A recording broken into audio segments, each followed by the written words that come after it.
Hey May, free to chat? Sure, what's up? How are things between you and Tom lately? Things are steady. Right now, Tom is working quite hard because Tina's about to start school. You better be sitting down for this. I saw a picture of Tom with some other chick and screenshot to send you.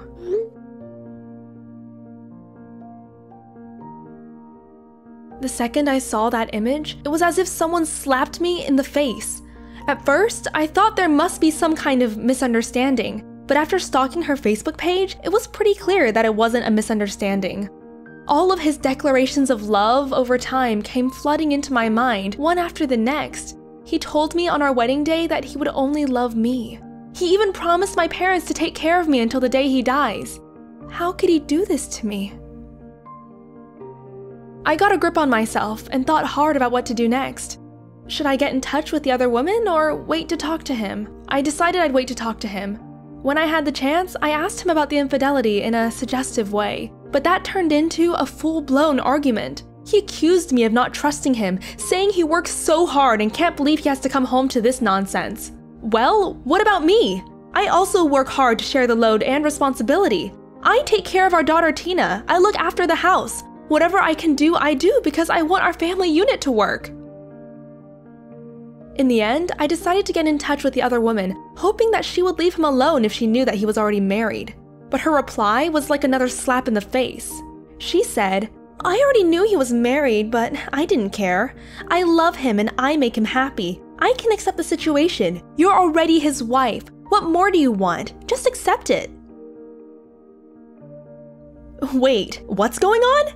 How can having a fling be considered as okay? How can having a mistress be totally normal? I just want to be a part of a family with only one husband and one wife. Does that make me selfish? I really have no clue what to do anymore. I know my decision will have an impact on our daughter. I want her to have a loving family and I don't want her to lose her father. I don't want her to be hurt.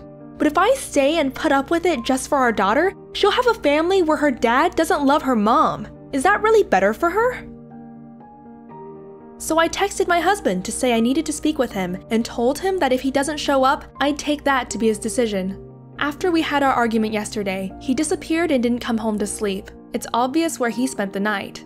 Before this, when he would tell me that he was busy and that he would be out a lot, I didn't suspect anything because I trusted him. I believed him. I'm going to sleep over at friends. I'm going to a conference. My battery died. I didn't have signal. Blah, blah, blah.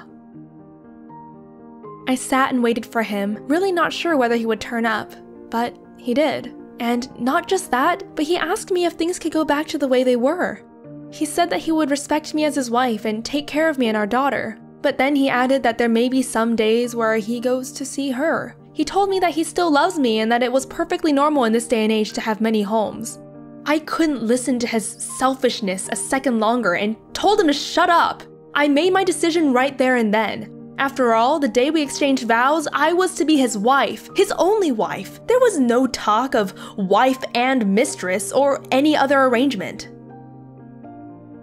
Sometime after he left, I got a message on Facebook. I opened the message and it said, "Thank you for letting him go. He told me so long ago already that he was bored with you, but he only put up with you to not lose face, even though you were such a boring wife." After I saw her message, I was thinking about what to do next. But then, my husband came back to apologize again, but this time he told me he would end things with her. So I told him to call her right there in front of me. When he did, I heard that other woman crying, pleading that he can love whoever he wanted, but just don't leave her. I cut her off and told her, "Pull yourself together and grow up. You'll still have so many opportunities to meet someone. Why are you so hung up on a guy who's already married?" Her reply left me speechless. She said, "I'm okay with it." So I told her, "It doesn't matter what you think because I'm not okay with it. My husband chose me and our daughter over you, so leave us alone." I'm really happy these days. I have a warm, loving family together with Tina and my parents. As for my husband, well, ex-husband, I divorced him about 2 months after that incident. He asked me why I'm still leaving him when I forgave him, but even though I can honestly say with my whole heart that I forgave him and don't hold any grudges, I just couldn't forget it. Actually, I knew I wouldn't forget something like this the day I took him back, but I wanted to teach them both a lesson. Now you might be thinking, she's so mean, but you don't understand. I feel like I'm broken. The pain, the doubt, it never goes away. I told him I still loved him more than anything, that I wouldn't keep him apart from our daughter who he can see whenever he wants, but I wanted to end things on good terms now rather than hating each other down the line.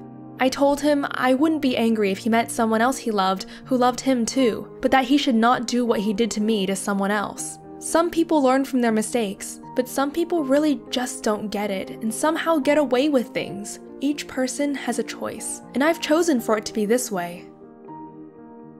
I think that with time, our daughter will see that having a father around who doesn't love her mother, a father who won't stop cheating even after I took him back, would be much worse than having a mother who assumes the role of both parents. Things are better this way. I don't care what people say or if they think raising a kid on my own is a failure. Actually, I see it as an achievement. I chose to get myself out of something that made me unhappy. I now make my own happiness, and I can fully be there for my daughter. What I've learned is that you can love whoever you want as long as no one is getting hurt in the process, whether it's a person that you love, someone else, or even yourself. And the people who truly love you will never hurt you physically or emotionally. You shouldn't ever have to compromise your integrity or your pride if they really do love you. So don't ever accept getting hurt in the name of love, and never use love to hurt others. Thank you for sharing your story with us. For those that want to share as well, you can write it to us in the comments below or send it to the email in the description. Our story fairy is working very hard to create as many videos as possible for you. She's sorry she can't reply to everyone, but she appreciates each and every one of your stories. Thank you!